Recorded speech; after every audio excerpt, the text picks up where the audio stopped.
Good evening, ma'am. Ako pala sa Evelyn A. Parent. Ito po ang kwento ko. Sabi niya, ang scene sa kanya lola about kay Papa, na nakakita daw siya ng kapre sa likod sa bahay.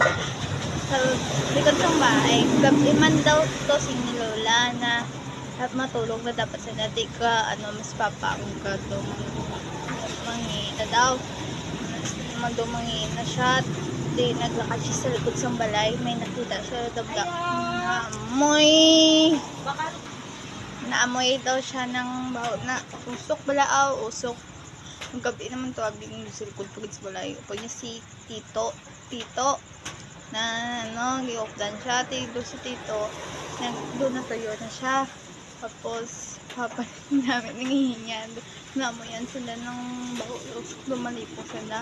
Tapos paglingan nila sa puno, may nakikita sila na kula na mata, pero tapos manana na kapag-gali ito, naglakad sila kay Lola.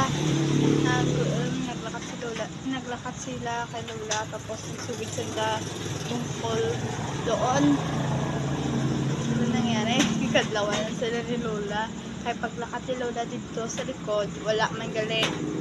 Combination lang nanda. Pagkatalikod ni Lola, sila Papa nakita liwat. Kaya mo lang na. Amo na story ko.